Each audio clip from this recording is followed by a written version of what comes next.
Partículas subatómicas. Ojalá tengan la oportunidad yo les digo el nombre. Eso es un libro que yo me leí hace mucho rato ya. Eso se llama... no es este...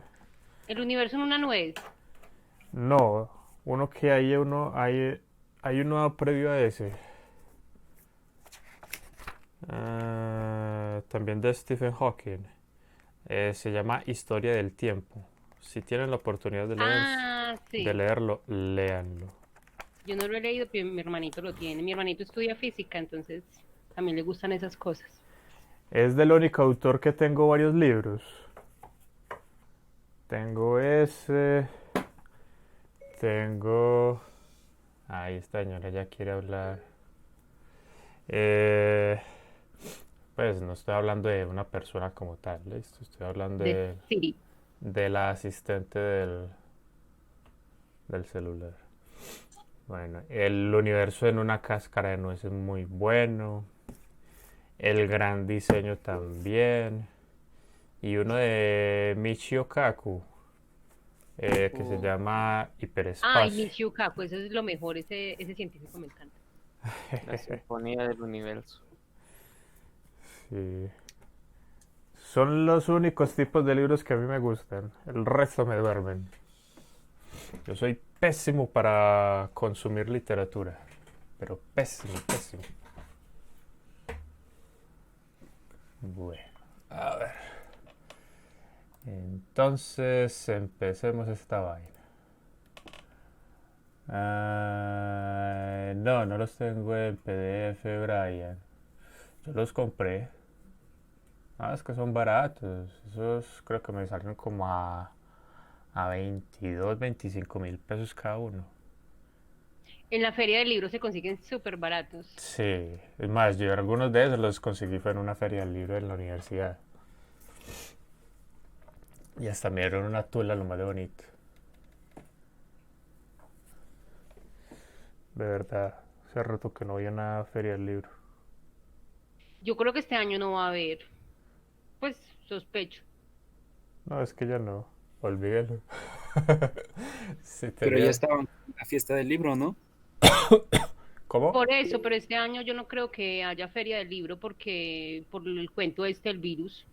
Pero pues me refiero a virtualmente, la estaban haciendo con eventos y tales. Ah, sí, yo no sabía. Y no nos Ve. Sí, contó. ellos en Instagram y pues ahí publicaban como que tienen pues la propia página y de ahí como que van publicando los eventos, se puede comprar los libros, pero pues yo estaba buscando algunos y no los tenían. A mí me encantan es los de segunda. Uno vaya ahí y encuentra unos libros, no, súper bien. Y muy bien conservados y muy buenos y muy buen precio. Eso está muy bien. Listo. ¿Todos ven la pantalla? Sí, Sí, profe. Bueno, hagámosle entonces a este asunto. ¿Cuál es que es la característica principal que distingue a los aminoácidos del resto de familias de compuestos orgánicos? que tienen una puntica ácida con un ácido carboxílico y otra puntica con un amino. Exactamente. Bueno, ¿con qué color quieren que empecemos? Se demoran. Verde, verde, verde, sí. Listo. De todas maneras ya lo había escogido. Entonces, como dice Doriat, no, esto está muy delgadito. Eso ve bien. Pongámoslo así. Este es el tamaño intermedio. Listo. Tienen un ácido carboxílico por un lado.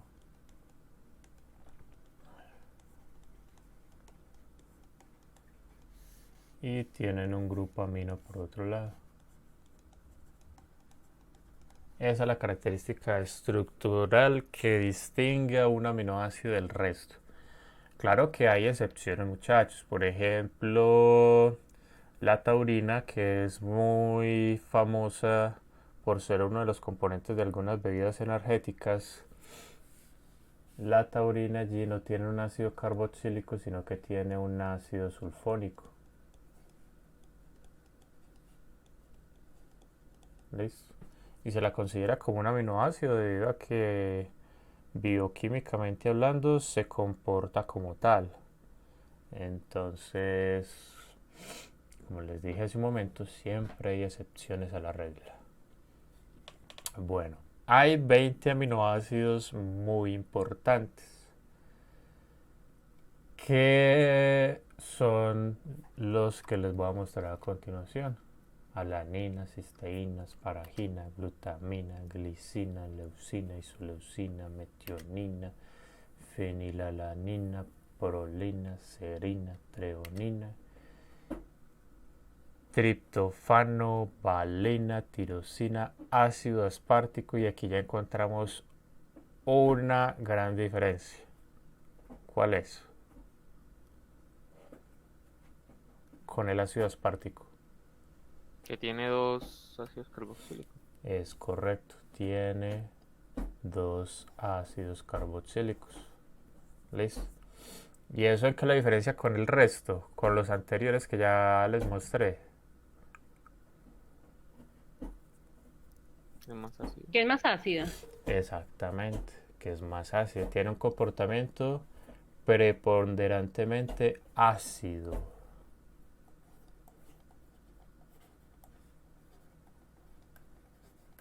¿Listo?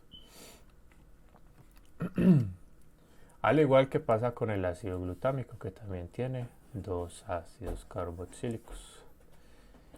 Por su parte, lo que son la histidina, la arginina y la lisina tienen un comportamiento preponderantemente básico. ¿Listo? Eso se debe a que tienen un grupo amino adicional. ¿Listo? Bueno. Aquí me deberían de objetar alguna cosa.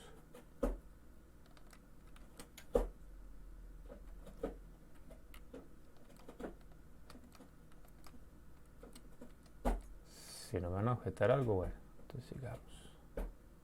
¿Los anillos o qué? No. Es que hay otros aminoácidos que mencioné antes que también tienen grupos aminos en la estructura. Por ejemplo, aquí en el caso del triptofano, miren este grupo amino. Y eso porque no lo hace más básico, para que lo incluyamos en este grupo de 3.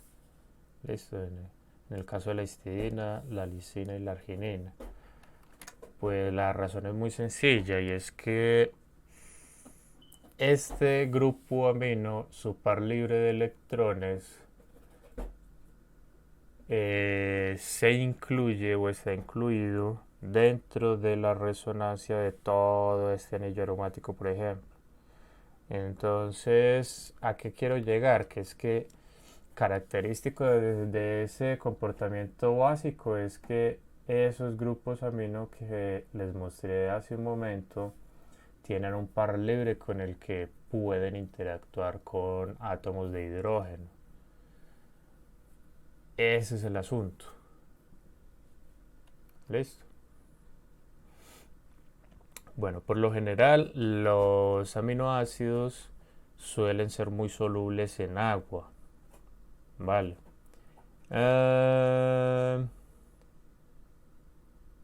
Y tienen una característica muy importante, y es que entre estos grupos amino y estos ácidos carboxílicos de diferentes aminoácidos estructuralmente hablando, bueno, no quiere decir que no pueda ser, bueno, voy a terminar primero la idea para no enredarlos. Entonces, lo que les decía es que entre estos grupos amino y estos ácidos carboxílicos se puede proceder a la sustitución del OH, del ácido carboxílico, para formar enlaces peptídicos. Eso lo mostramos ahorita más adelante. Es muy importante la formación de esos enlaces peptídicos, al igual que sucedía en el caso de los polisacáridos en la formación de los enlaces glucosídicos, ya que eso le permite a varios aminoácidos formar cadenas de aminoácidos. ¿Listo? Y gracias a eso es que hoy en día tenemos estudiadas varios tipos de proteínas, varios tipos de cadenas peptídicas que son muy importantes bioquímicamente hablando. ¿Hasta aquí me siguen? Sí, profe. Sí, profe. Bueno, ahora sí les puedo decir lo que les iba a decir hace un momento. Y es que es de entender que no ocurre esa formación del enlace peptídico entre aminoácidos diferentes, sino que también puede ocurrir entre diferentes unidades del mismo aminoácido, por ejemplo, dos lisinas, para que quede una lisina seguida de la otra, por ejemplo, ¿listo? O por ejemplo en la arginina, que quede una arginina seguida de la otra, ¿listo? Con esta rayita de acá estoy significando la formación precisamente de ese enlace peptídico, ¿vale? Profe, Hola. y yo veo que siempre está unido el ácido, pasa un carbono y está unido el amino, el grupo amino. ¿Siempre se forman los enlaces con ese ácido y ese grupo amino o puede participar también este otro grupo amino, digamos, de la lisina? Es que allí tiene algo que ver un efecto inductivo que ejerce precisamente el ácido carboxílico sobre el grupo amino. Entonces, el que esté más cerca al ácido carboxílico es el que tiene más marcado ese efecto inductivo y por lo tanto ese grupo amino es el que va a participar en la formación del enlace peptídico.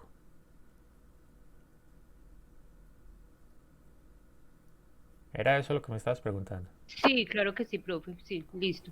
Ok, bueno.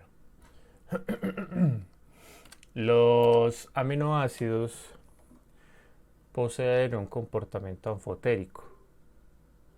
¿A qué me quiero referir con eso? Que pues, o sea, pueden ser, no sé, Pueden ser comportarse como ácidos o como bases. Es correcto, ¿cierto? Aciertos y bueno, aquí ya de entrada voy a... De verdad, ¿por qué no les hablé de esa otra cosa antes? Ah,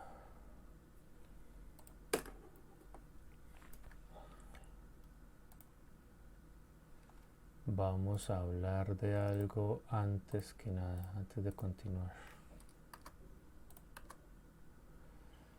Listo. Sucede que estructuralmente hablando, los aminoácidos se pueden clasificar según la posición del grupo amino principal respecto al ácido carboxílico y se pueden clasificar de la siguiente manera.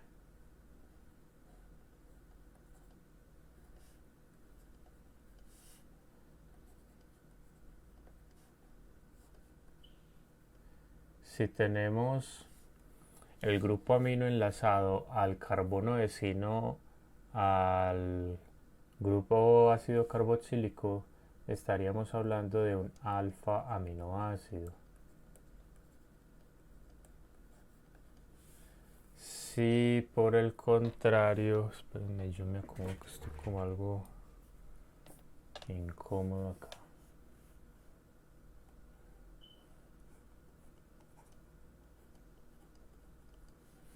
Si por el contrario tenemos el grupo amino enlazado a el carbono que sí se enlaza directamente al ácido carboxílico, es decir, que entre el ácido carboxílico y el grupo amino hay un carbono de por medio, estaríamos hablando de un beta aminoácido. Esto no va ahí.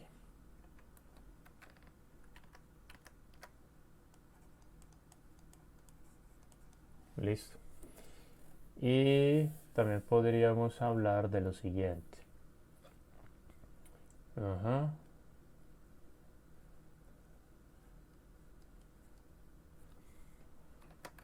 Oiga, pero qué doble enlace más mal dibujado.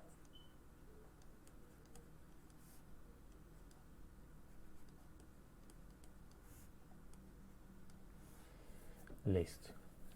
También estaríamos hablando entonces de los gamma aminoácidos. Vale. Bueno, ¿por qué esas letras griegas? Por lo siguiente, y es esto. Como el grupo funcional principal acá es el ácido carboxílico, el átomo de carbono que se le enlaza directamente se conoce como átomo alfa. El que le sigue sería el beta. El que le sigue sería el gamma. Y así nos seguiríamos con todo el alfabeto griego. ¿Listo? Por eso esta clasificación en alfa, beta y gamma aminoácidos. De los 500 aminoácidos aproximadamente que se han estudiado hoy en día, aminoácidos, la gran mayoría son alfa aminoácidos. Vale. Pasa lo siguiente con la estructura de los alfa aminoácidos. Y es que ellos, ¿se acuerdan que con los monosacáridos hablábamos de monosacáridos tipo D y tipo L? Sí, profe. Pues con los alfa aminoácidos también podemos hablar del mismo tipo de configuración y se debe a lo siguiente. Si le logramos obtener la proyección de Fisher a un alfa aminoácido, nos vamos a encontrar con lo siguiente. Y es que podemos tener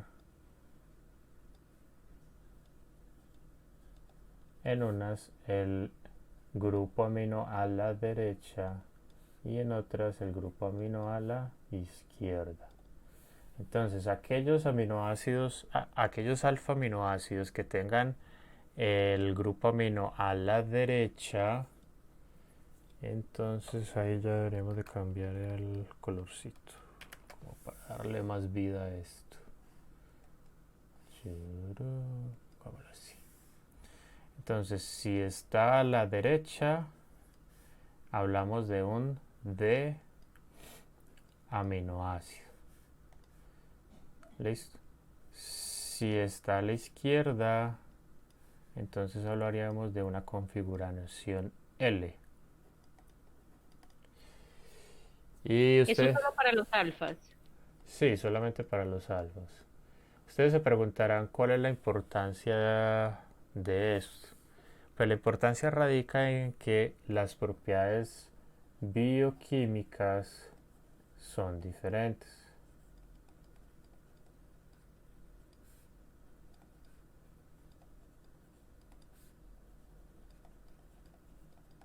Listo. Un L-aminoácido, por ejemplo, si estamos hablando de la alanina, la L-alanina se comporta diferente bioquímicamente hablando a la D-alanina. ¿Y eso qué implicancias tiene? Pues muchos, muchachos. Por ejemplo, en el desarrollo de, perdón, en el desarrollo de vacunas, por ejemplo, o en el desarrollo de enzimas sintéticas. Eso tiene muchas implicancias, muchachos. Por ejemplo, no sé si ustedes están enterados del trabajo del grupo de Manuel Elkin Patarroyo acerca de la metodología para el diseño de vacunas. ¿Ustedes están enterados de eso? Yo no. Bueno, entonces vamos a hablar algo de eso entonces. Vamos a hacer un paréntesis. Hagamos un paréntesis. Bueno, entonces pasa lo siguiente. Sucede, supongámoslo, Una membrana celular. ¿De qué color la dibujamos? Este azulito. Supongamos que ustedes acá tienen la membrana celular de una célula humana. ¿Listo? Entonces viene un bicho, llamémoslo SARS-CoV-2. ¿De qué color lo ponemos? Rojo. Ese bicho quiere, bueno, no es que quiera, tiene la posibilidad de infectar esa célula. ¿Listo? Para hacerlo, él necesita un mecanismo en su membrana celular que le permita pegarse a la membrana celular de la célula que va a infectar o que se puede infectar. ¿Listo? Entonces resulta que, y esta señora sigue activándose, está como necia hoy. Entonces ese mecanismo lo llaman, en el grupo de Manuel Quimpa Arroyo, lo llaman manitos. Pues porque estructuralmente hablando se parece a eso, a unas manitos. Listo. Entonces, ¿cuál es el meollo acá? ¿Qué pasa si usted bloquea esas manitos? A ver, Cristian. Pues queda inhibido el virus, ¿no? Queda como, o sea, queda con las manos atadas. Eso sí, literalmente. Si usted bloquea esas manitos, es decir, le pone guantecitos a esas manitos, entonces querría decir que en principio este patógeno no sería capaz de ejecutar su acción infecciosa. ¿Listo? En eso se basa básicamente y de una forma muy simple la metodología que ellos proponen. ¿Cuál es el problema? Que es que nadie les ha querido parar bolas. No me pregunten a mí por qué. Bueno, yo sí sé por qué. Porque es que esta metodología se sale totalmente de todos los enfoques microbiológicos, virológicos y toda la cosa que, que hace décadas se utilizan aquí en el mundo. Porque es que, ¿qué fue lo que, o qué es lo que proponen ellos? Ellos proponen una metodología totalmente racional basada en el método científico para poder decir, vea, de esta manera podemos bloquear la acción infecciosa de un patógeno cualesquiera, llámese virus, llámese bacteria, llámese parásito, llámese lo que sea. ¿Listo? Profe, ¿me deja mostrarles un video de eso mismo que usted acabó de mostrar? Sí, claro, claro. Un momentito.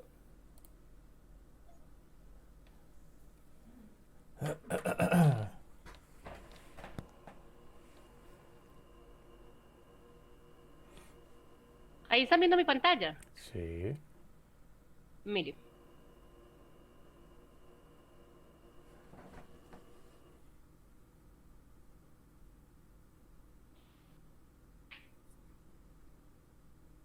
Ese es el coronavirus. Ajá. Pues es un coronavirus, porque coronavirus hay Sí. muchos. ¿Sí ven las manitos que yo les decía? Esa es una representación. Y ahí es cuando insertas todo su material genético. Por eso es que es tan importante lavarse las manos. Porque es que junto a esas manitos es donde está el organelo encargado de inyectar el material genético del virus a la célula que va a infectar. Entonces, ¿qué pasa si no tiene membrana celular? Pues se pierde ese mecanismo de, de inyección, llamémoslo así, esa jeringa.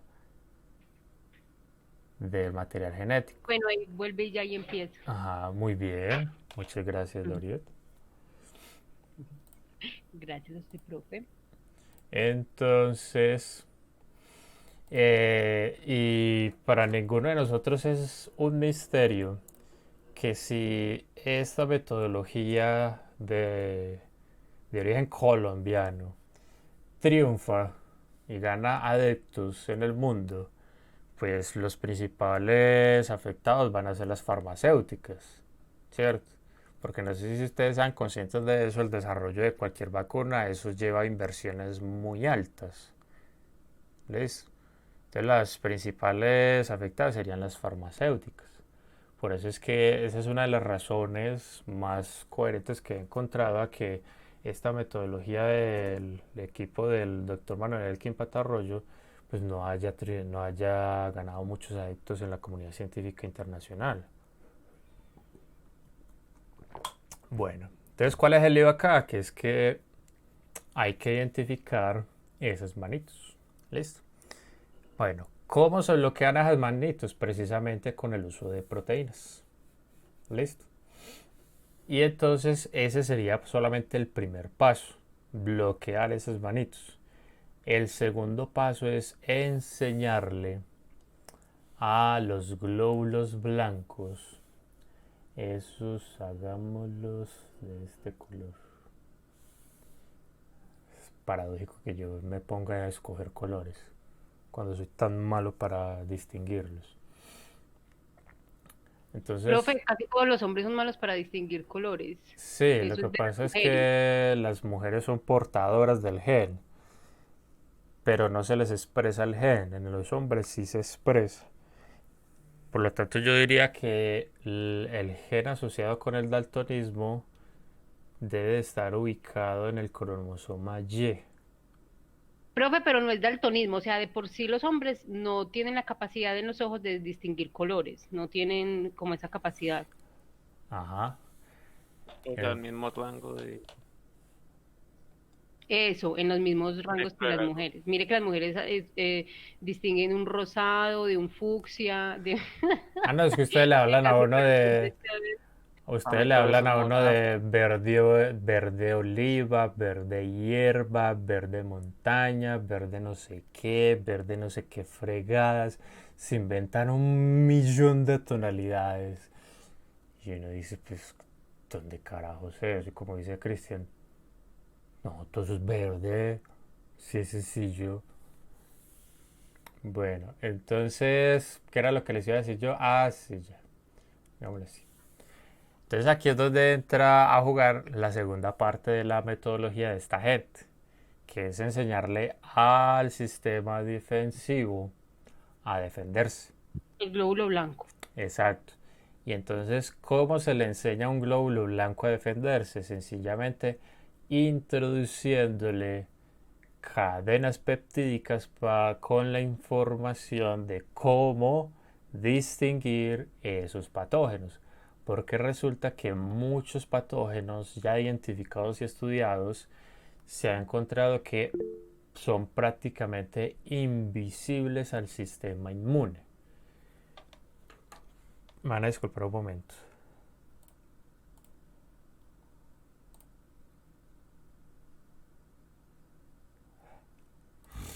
Ay, se me va el estornudo. Uy, no. Entonces, ¿eso cómo se logra? Con el uso de cadenas de aminoácidos. Listo. Y por eso es tan importante saber cuál es la configuración de cada aminoácido. El equipo del doctor Manuel Kim Patarroyo se dio cuenta de lo siguiente. Si usted tiene una cadena de aminoácidos, ¿listo? Con la cual usted le va a enseñar al glóbulo blanco para que pueda identificar ese patógeno en particular. Si usted coge un aminoácido, por ejemplo, la glicina, ¿listo? Supongamos que la correcta es la L-glicina. Y si usted lo cambia por la D-glicina, esta cadena de aminoácidos para su objetivo ya sirve de nada. Ya no le sirve. Así de sencillo. Entonces, con esto lo único que quiero yo hacer es remarcar la importancia de distinguir entre un tipo de aminoácido y el otro. ¿Listo? Profe, con respecto a eso, yo había escuchado que muchos medicamentos, digamos que el comercial o el original tenían muy buena efectividad, entonces llegaba otra persona y hacía el medicamento genérico, pero que pasaba esto, que unos eran, digamos, de conformación D y otros L, y ellos no sabían, entonces que por eso el genérico a veces no era tan efectivo, pues no sé si será cierto. A medias. A ver, el medicamento genérico y el comercial tienen exactamente el mismo principio activo. ¿En qué se diferencian los dos? En los excipientes. ¿Listo? Los excipientes del medicamento comercial, que es el más costoso, hacen que su acción farmacológica se intensifique. Y algunos de esos intensificadores, llamémoslo así, no están presentes en el genérico. Entonces, así usted se tome acetaminofén, por ejemplo, de origen comercial y un acetaminofén, o sea, ambos de 500 miligramos y un acetaminofén genérico, los dos no le van a causar a usted el mismo efecto una vez que usted los ingiera, debido a la presencia de esos excipientes. Esa es una pelea que se tiene desde hace mucho rato con las farmacéuticas. Entonces, el lío es este, que es que los medicamentos comerciales son mucho más costosos que los genéricos. Si ustedes me lo preguntan a mí, eso es jugar con la salud de las personas y la vida de las personas. Solamente que, ¿cómo le pone usted normas bien claras a esta gente? Queda muy complicado. Y más con el modelo económico que se maneja hoy en día en el mundo.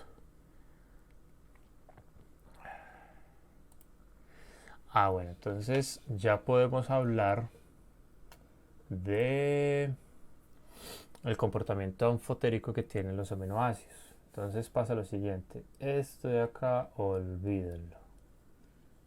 ¿Listo? Y esto de acá olvídenlo también. Más adelante me van a entender mejor al respecto. ¿Por qué les digo que lo olviden? Por lo siguiente, porque es que pasa lo siguiente, esto hay que entenderlo de la siguiente manera. A un pH lo suficientemente bajo para un aminoácido, ¿qué le va a suceder? Este grupo amino se va a protonar. ¿Listo?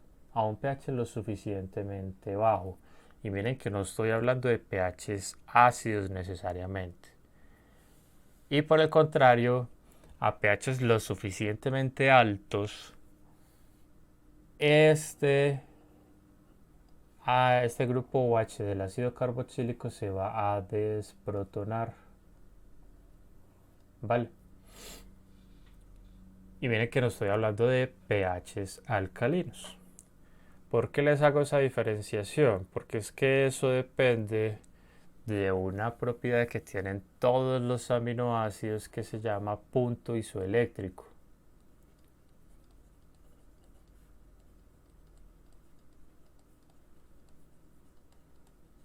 ¿Esto dónde es que tiene la tilde en la E? Creo. Entonces, ¿qué pasa?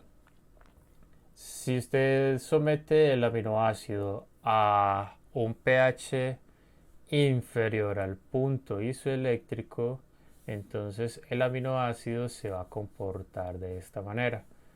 Y si lo somete a pHs más arriba del punto isoeléctrico, el aminoácido se le va a comportar de esta otra manera. ¿Listo? En la forma 1 y en la forma 2. ¿Listo? Y resulta que ese punto isoeléctrico para muchos aminoácidos ni siquiera está cercano a un pH de 7. ¿Listo? Lo que pasa es que el punto isoeléctrico en realidad es un valor de pH. ¿Vale? Lo que pasa es que en ese punto en el punto isoeléctrico, ¿qué pasa con el aminoácido? Su estructura se encuentra protonada y desprotonada al mismo tiempo. El ácido carboxílico está desprotonado y el grupo amino se encuentra protonado. ¿Listo? A esto también se le conoce como forma de ion dipolo.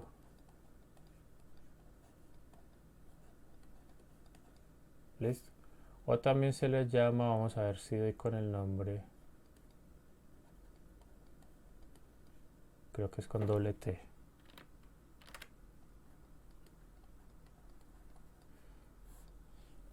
También se le llama así. ¿Listo? Bueno. Suiterión. Sí, no se ve bien cómo se pronuncia. Por eso no Suiterión, lo... eso viene es que del alemán, ¿qué quiere decir ambos? Sweeter. A Sweet- ver. ¿Y cómo se pronuncia? Póngalo en el... Sweeter. Yo sé que en alemán, sweeter, que es como gay. Sí, quiere decir ambos. Y ya, pues uno aquí en español le dice a eso siempre suiterión. pues a ver, aprendamos algo de alemán hoy. Eh,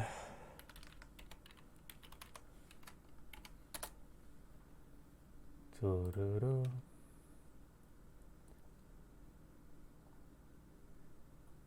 Aquí está.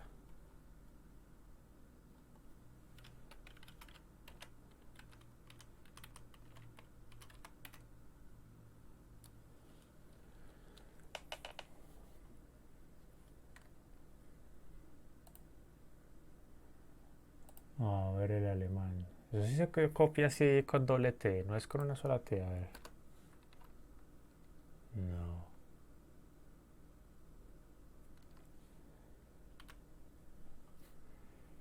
Y a ver eso. Zwitterion. Zwitterion. Y se le borra la O y la N. Laura te tradució algo. No, es que es así. O sea, termina en ion.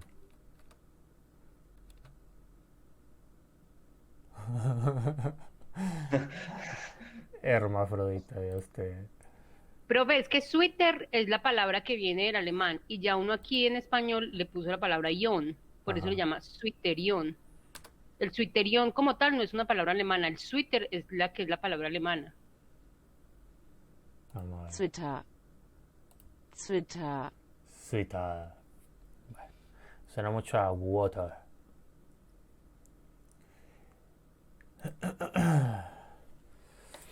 Bueno. Bueno, aquí está lo que les hablaba ahorita de la clasificación de los aminoácidos. Está un poquitico más adelante.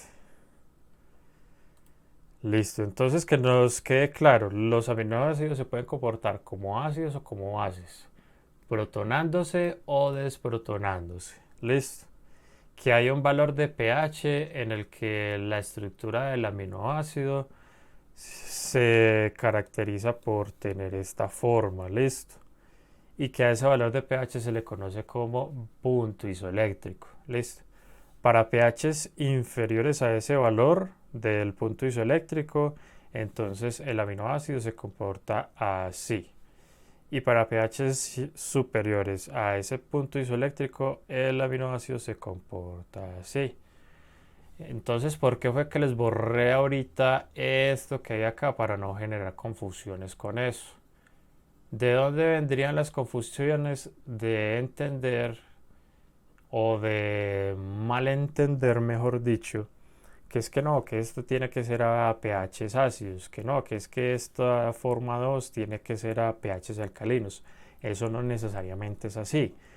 Por ejemplo, si para un aminoácido su punto isoeléctrico es de 9.6, por ejemplo, ¿a qué pH se va a encontrar se va a comportar en la forma 1?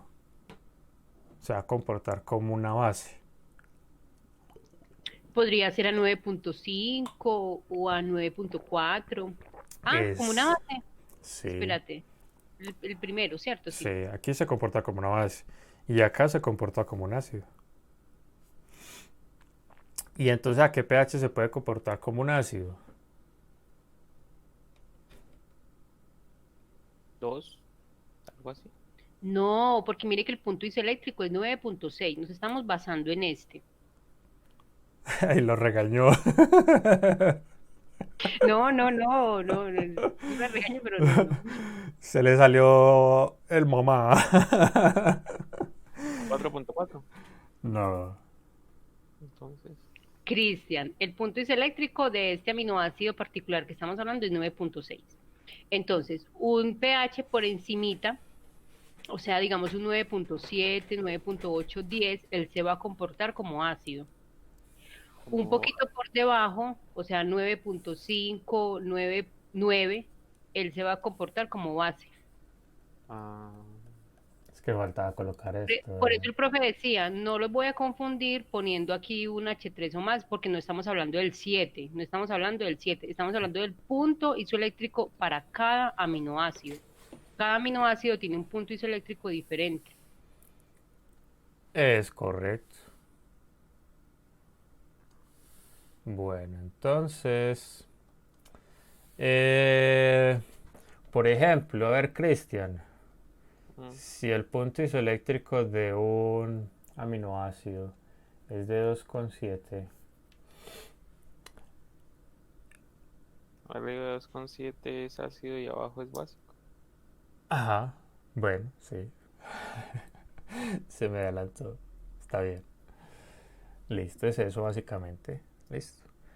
¿Qué pasa con ese punto isoeléctrico? Para los aminoácidos que se conocen hoy en día, cada uno de ellos tiene un punto isoeléctrico diferente. Por lo tanto, esa propiedad se ha tomado como punto de referencia para poder diseñar técnicas analíticas de aminoácidos como... ay, ya se me olvidó el nombre. Ay, lo dije esta semana. Electroforesis, creo que nos había dicho. Eso, muchas gracias.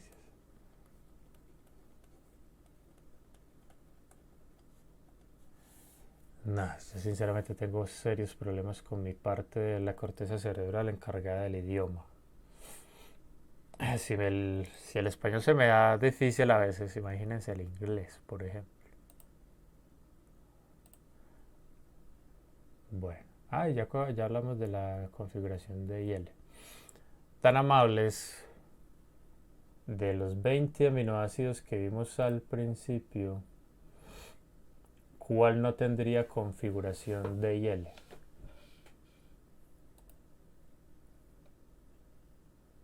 Vean las estructuras bien.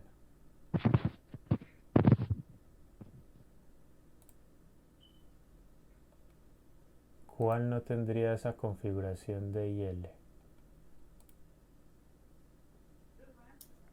Yo pensaría que el raro de la familia, el que tiene dos ácidos carboxílicos. No, ese sí lo tiene. El de glicina. ¿Por qué No. la glicina? Leucina. ¿Por qué la glicina, Doriet? Porque tiene dos, en vez del R, tiene dos hidrógenos. Exactamente. L- La, Todos los la alfa... leucina, ¿Qué? la leucina también. No, con la leucina no pasa eso. Espera, vámonos para acá. Todos los alfa aminoácidos conocidos, con la excepción de la glicina, todos son compuestos quirales. Todos. O bueno, por lo menos en todos el carbono alfa es un carbono quiral. ¿Listo? El único que no tiene carbono quiral alfa es la glicina. ¿Listo? Y por lo tanto no tiene configuraciones de I y L. Eso se debe a que al carbono alfa se enlazan dos átomos de hidrógeno, descartando automáticamente que ese carbono de ahí se comporte como un carbono quiral. ¿Listo? Entonces este es el único del que no nos va a inquietar su configuración.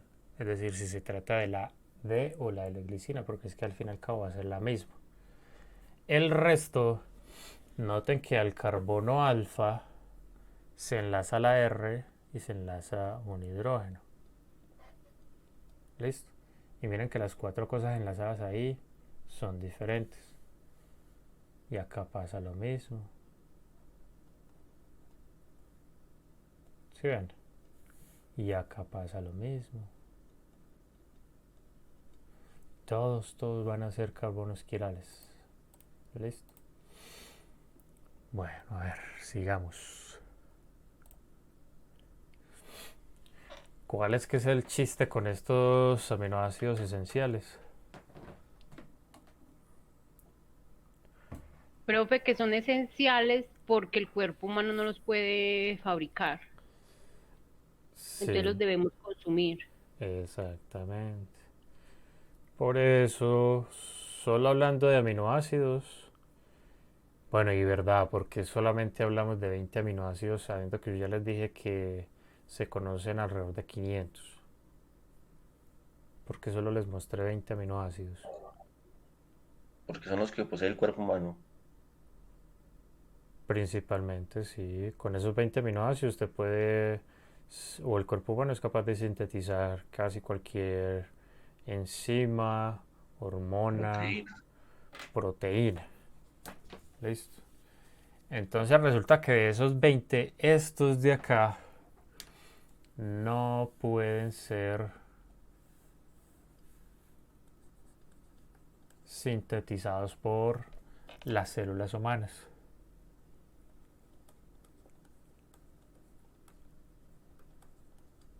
Listo. Por eso es tan importante que comamos bien todos los días. ¿Cuáles son las mejores fuentes de aminoácidos, muchachos, en los alimentos? El huevo. Pero sí, en serio.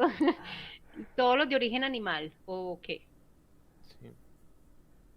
Con los de origen animal, y si estamos hablando de la industria porcina o bovina, hay un pequeño lío.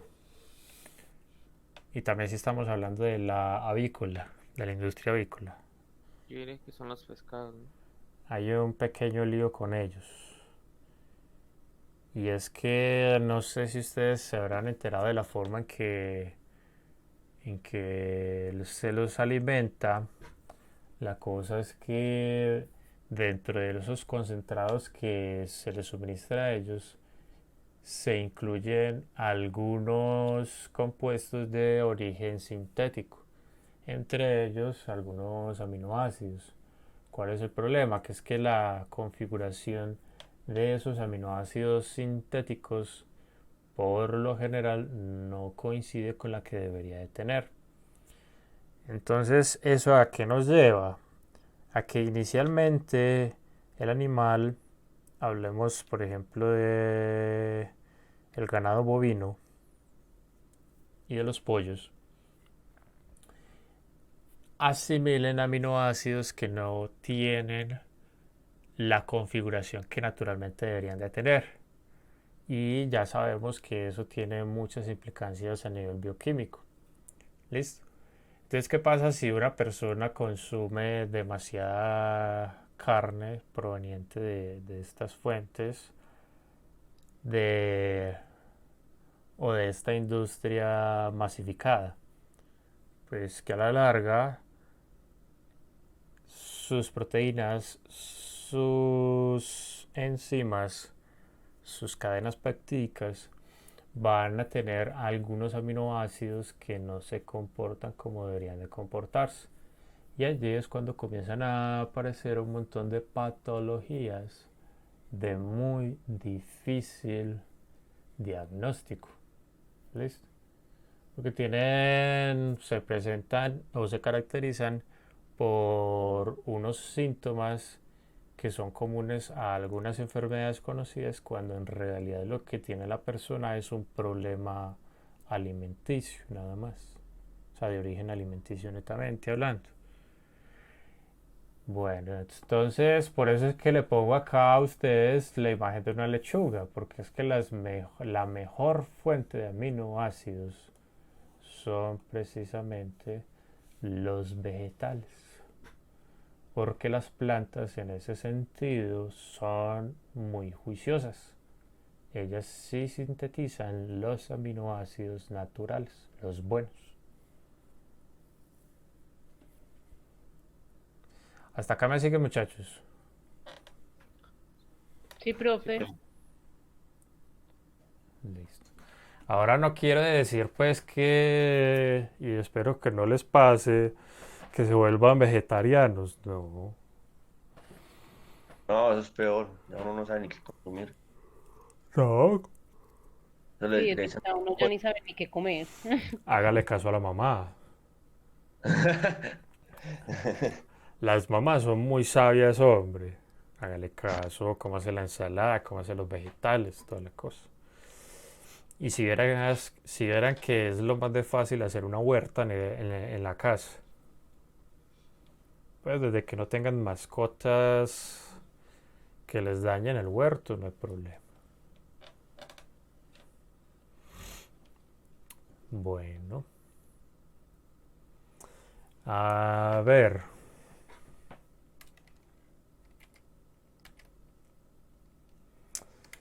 Hace un momento les había hablado de una característica que tienen los aminoácidos. Y es que dos aminoácidos diferentes pueden formar lo que vamos a conocer como enlace peptídico.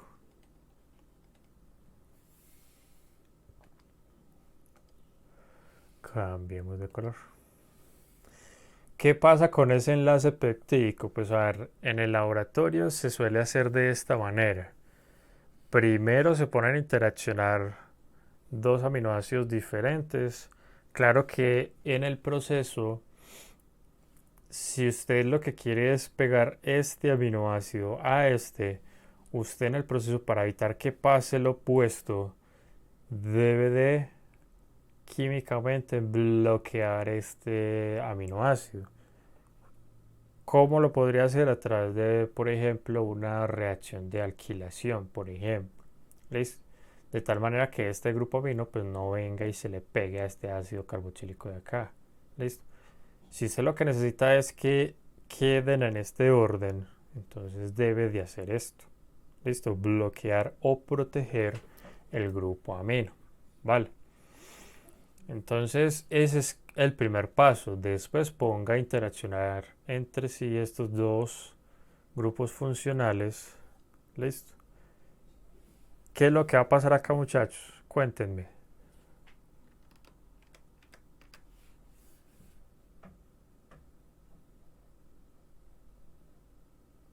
¿Qué El sucede? oxígeno le va...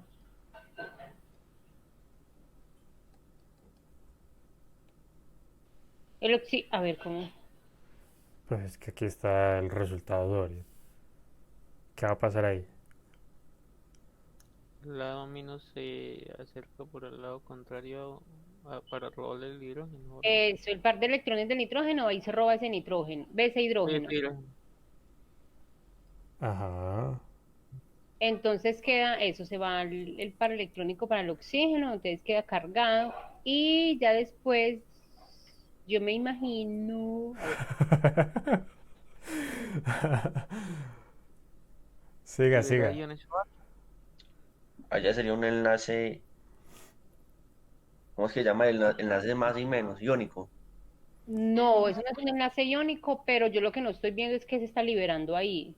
Agua. Con calor Sí. sale agua, H2O. Salen dos hidrógenos y un oxígeno. Exactamente. Ah, sale el oxígeno, eso, yo no había visto, era que no encontraba el oxígeno, claro que sí sale el oxígeno, entonces obviamente sale agua, sí. Ajá. En forma de agua, ¿cierto? Bueno, en las células todo este proceso estamos de acuerdo que es llevado a cabo utilizando enzimas. ¿Listo?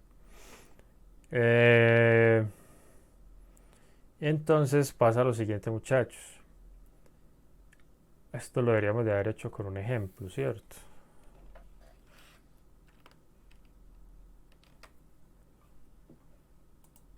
A ver, dupliquemos esto.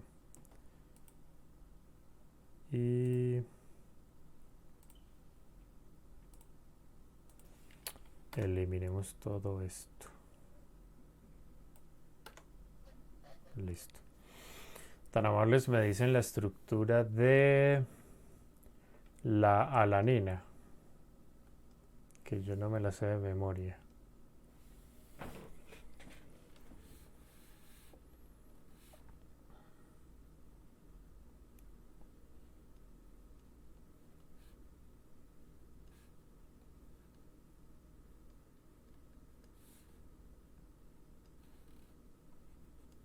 ¿Quién sería Profe, es la? con un CH3, es simplemente un CH3. Listo, perfecto. La alanina. Bueno. Y peguémosla. Puede ser a Profe, una. Hola. el CH3 es al mismo lado que el oxígeno con enlace doble.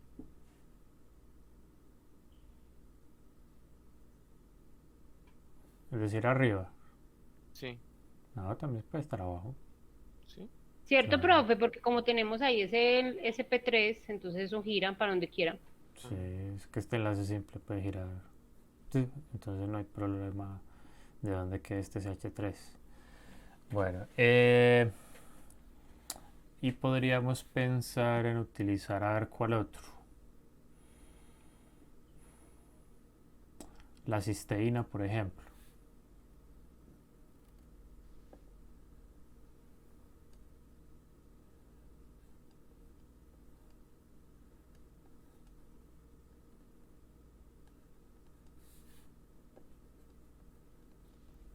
Ese es un CH2SH. Ahí seguiría un Listo. Entonces, según lo que les mostré ahorita, este grupo amino desprotona a este ácido carboxílico de la alanina. Claro que recuerden que esto de acá hay que protegerlo de alguna manera. Y entonces llegamos a esto.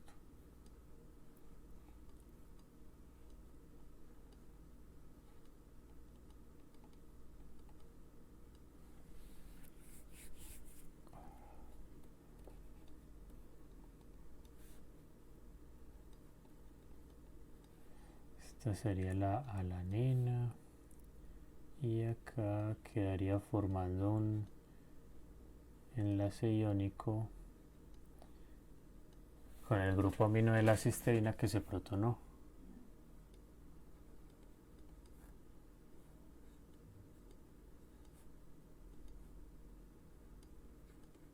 Listo. Y acto seguido, entonces se aplica calor, así se haría en el laboratorio, para promover la deshidratación total.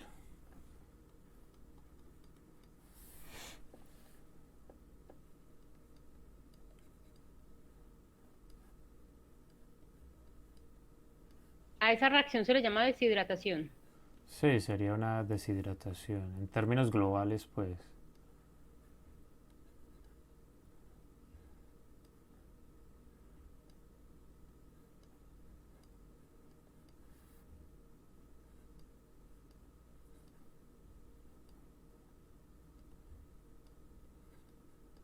Listo. Nos quedaría algo como esto. Entonces, y vamos a cambiar de color. Notarán lo siguiente. Esta parte de acá corresponde a un aminoácido. Esta parte de acá corresponde a otro aminoácido.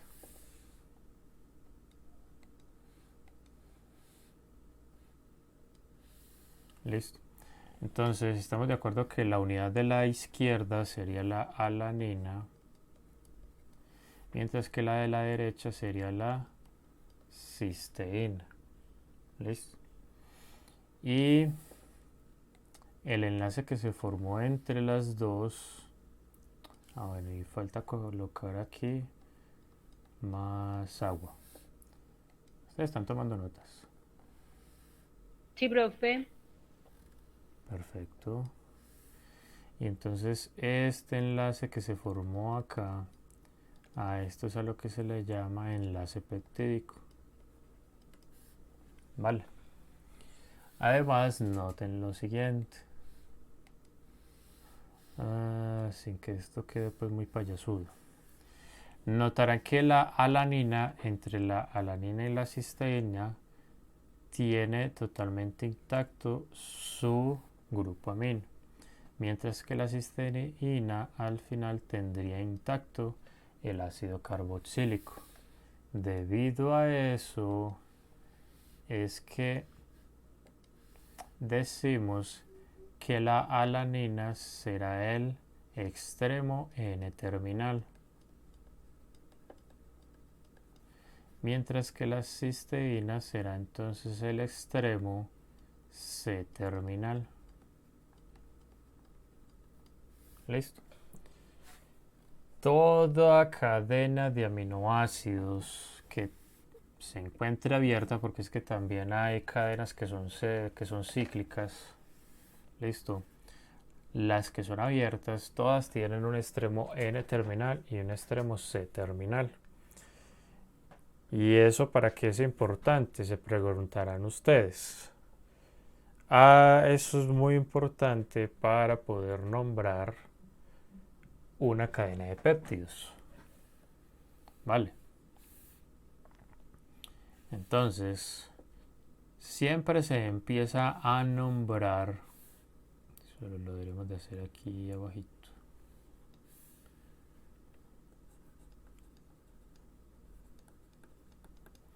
Entonces, para nombrarla, empezamos siempre por el extremo N-terminal y terminamos en el extremo C-terminal. Vale. Todos los aminoácidos, respetando su orden y sin importar que se repitan, todos los que están hacia el lado del extremo N-terminal, todos se les escribe el nombre y se les agrega el sufijo -il. Listo, entonces, si esta señora se llama alanina,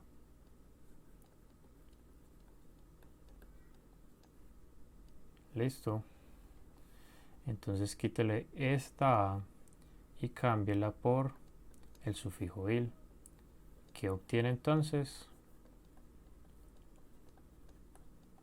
alanil, y ponga un guión. Cuando ya vaya usted a nombrar el extremo C terminal, entonces lo nombra simplemente con su nombre.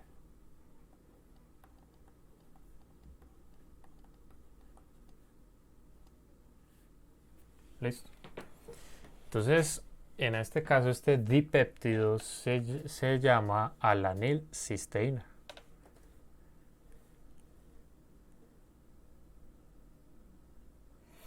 Hacemos un ejemplo más complicado. Sí, profe, pero entonces si yo tuviera muchos aminoácidos en la mitad, igual se llamarían así. Entonces, hagámosle esto. Profe, pero el resultado siempre va a quedar una amida y un ácido carboxílico al final. Sí, siempre queda un grupo amino intacto y siempre queda un ácido carboxílico intacto. Siempre es así. Claro que es que eso depende del pH también. Porque si usted tiene una cadena de aminoácidos en un pH en el que este grupo amino esté protonado, pues usted no lo va a tener intacto, lo va a tener protonado. Pero lo que aquí importa es que no esté formando un enlace peptídico. Eso es lo que interesa. Y lo mismo para este otro ácido carboxílico del otro extremo. Bueno, tenemos una hormona, la bradiquinina, que se encarga de ayudar a regular la presión sanguínea humana. Listo. Y está compuesta de un total de 9 aminoácidos. Listo. Por consenso internacional, siempre se escribe la secuencia de aminoácidos empezando en el extremo N terminal y terminando en el extremo C terminal. ¿Listo? Entonces, esta arginina de acá es el N terminal y esta otra arginina de acá es el extremo C terminal.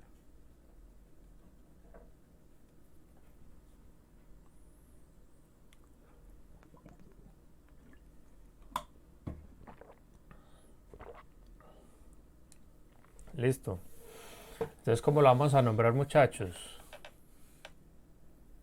Muy sencillo, ya. ¿Cómo se llama el primer aminoácido? Arginina, Y si le agrega el sufijo il, ¿cómo le queda? arginil, Muy bien.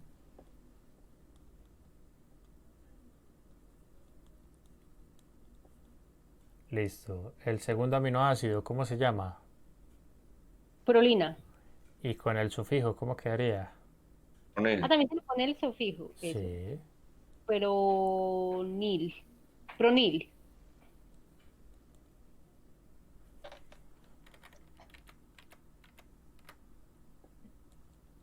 Prolil. Listo.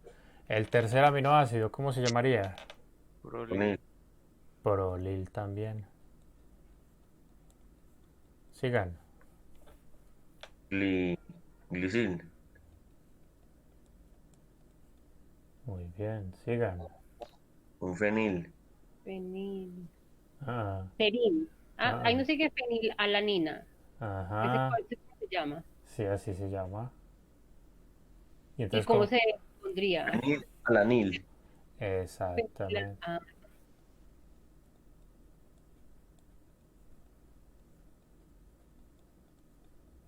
Sigan. Ceril. Ferin, Ajá. Propil.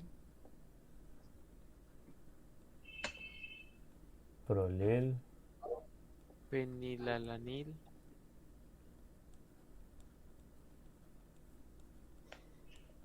Y argiro. Ajá. arginina. Arginina. Ese entonces sería el nombre de la bradiquinina.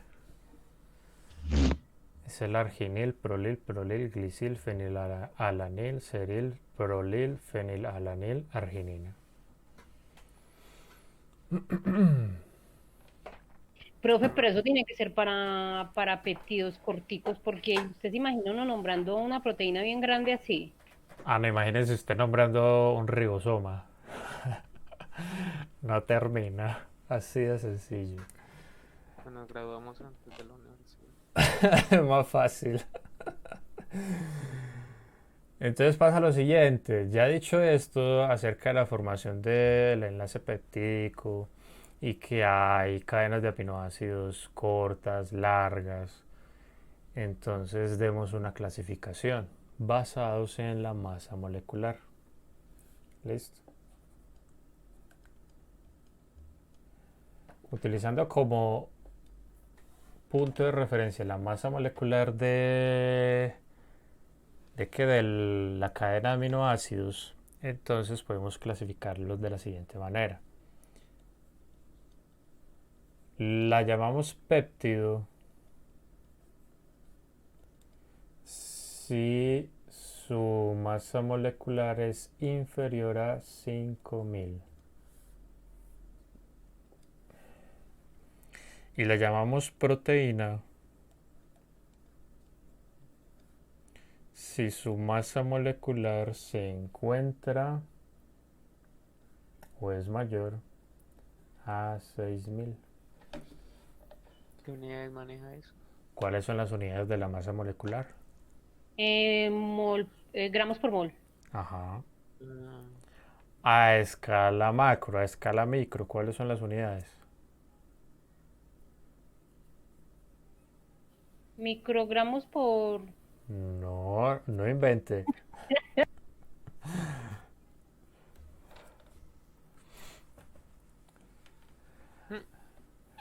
A escala macro, las unidades son de gramos sobre mol. Y a escala micro, es decir, a escala atómica, son unidades de UMA sobre, en este caso, molécula. ¿No les enseñaron eso en química general? UMA era unidad Yo de recuerdo las masa sumas, atómica. sí les recuerdo más o menos. Unidades de masa atómica, eso.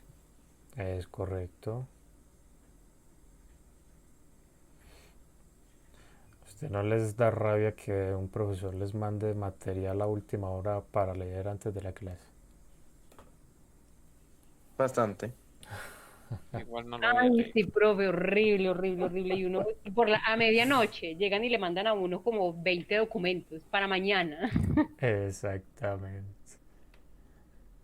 Ay, pero bueno, así es la vida. ¿Qué le mandaron, profe? Ah, un montón de documentos para leer antes de la 1 de la tarde. Qué horror. Y con quiz incluido mañana. No, a mí no me hacen quizzes ni nada de eso. Lo que pasa es que como yo soy el que da la clase, entonces todas las clases me evalúan. Bueno, Sí, profe, entonces, siento que las clases es muy difícil porque todos los estudiantes son preguntando y uno a veces no sabe ni qué contestar. no, pero yo soy el estudiante de ese curso. Es que, ¿cuántos son? ¿Dos? ¿Tres? Yo soy el único estudiante en ese curso. Por eso. ¡Ah, qué horror! Ay, no. Ay, hombre, pero bueno. Bueno, entonces el enlace peptídico no es el único tipo de enlazamiento que se forma en un péptido, sino que también hay otro que es el puente disulfuro, que eso ya lo habíamos hablado en una ocasión previa, ¿cierto? Es de saber que los puentes disulfuros solo se pueden formar entre unidades de cisteína, solo entre ellas. ¿Listo? Y entonces pasa lo siguiente, muchachos. A través de una reacción de oxidación, los dos azufres se desprotonan formando un enlace covalente entre los dos. ¿Listo? La formación de esos puentes disulfuro es muchas veces la causal de que una cadena de aminoácidos no sea abierta, sino que sea cerrada, por ejemplo, se pliegue, por ejemplo. Entonces, eso lo que hace es lo siguiente. Supongan que tienen ustedes una cadena de aminoácidos. ¿Listo? Por acá tienen una cisteína. Y por acá tienen otra cisteína. ¿Listo? Entonces, por alguna razón, las dos se unen, ocasionando un pliegue en la estructura. ¿Listo? Aquí está una cisteína. Yo estoy copiando muy pequeño. Y aquí está la otra cisteína. Entonces notarán que toda esta región de acá pierde accesibilidad al medio, haciendo que si por acá algunos de los aminoácidos estaban desempeñando alguna función bioquímica, ya no pueden hacerlo. ¿Listo? Entonces por eso es tan importante comprender todas las implicancias estructurales o todas las implicancias bioquímicas asociadas con la estructura que posee una cadena de aminoácidos. ¿Listo? Entonces, las propiedades bioquímicas de una cadena de aminoácidos no va a ser la misma que si la tenemos así totalmente estirada a que si la tenemos plegada, por ejemplo. ¿Listo? ¿Les quedó esa parte clara? Sí, profe, sí. Bueno, A mí me quedó claro. perfecto. Bueno. A ver, para la próxima clase, para la clase del próximo martes, tan amables, se van a estudiar acerca de las proteínas. cuáles son sus distintos tipos de clasificación, ejemplos de proteínas, cuáles son sus funciones bioquímicas, etcétera, etcétera, etcétera. ¿Listo? Es más,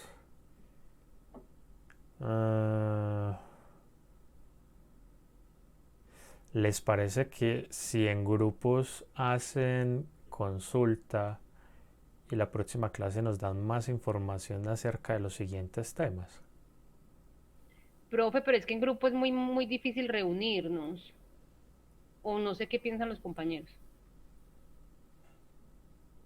No sé, yo en parte tengo como 3 exposiciones en grupo y No, pero es que es hacer algo muy informal, muy sencillo. Eso no tiene mayor Pero eso lo complejidad. podemos pues hacer sí, individual. O sea, me refiero es a eso. Bueno, también hagámoslo igual individual. Ujú. Listo, entonces. por ejemplo, profe, no sé si usted, o sea, en estos días, pero con lo del coronavirus se abrió como, o sea, como una aplicación que uno descarga en los computadores para, o sea, para poner a las tarjetas gráficas, o sea, como tienen operación como flotante, a calcular los pliegues y las formas en las que las proteínas del coronavirus o sea, funcionaban. Es en serio. Sí, Habiendo tantos clúster de cálculo computacional avanzado en este planeta, uy, no, eso es el colmo, pues. no, pero o sea, o sea, es como, ¿cómo decirlo? O sea, como para sumar todo, o sea, es como para hacer una comunidad para sumar todo el poder de... Ah, yo escuché eso, pero si era era como para analizar, sí, como para analizar esas moléculas o cómo interaccionaban con los distintos, ¿cómo se dicen? Los medicamentos pues que estaban diseñando. Ujú. Entonces las personas prestaban eso, prestaban como el computador de alguna manera, pues como esa memoria, para que estuvieran analizando y analizando esas interacciones. Es correcto. Es algo muy parecido a una iniciativa que tuvo a principios de los 2000 el programa SETI, en el que uno descargaba una aplicación y le mandaban a uno paquetes de información para analizar y ya. O sea, uno no hacía nada, lo único que hacía uno era tener abierta la aplicación y ya eso funcionaba Sí. solo. Bueno, entonces, ¿de qué estábamos hablando? Que íbamos a hacer una Unas exposición consultas del que usted nos tema. va a dejar para que compartamos la próxima clase. Bueno, a ver, les voy a dejar temas generales, ¿listo? Ojalá pues no se repitan cosas. Podemos hablar a ver, mm, hablamos de estas, glicoproteínas, nucleoproteínas, lipoproteínas, metalproteínas. Y yo no sé por qué acá, bueno, yo sí sé, es que no he actualizado este material. Permítanme un momento. Tururú, que aquí sí lo debo de tener. Y aquí también eso al final.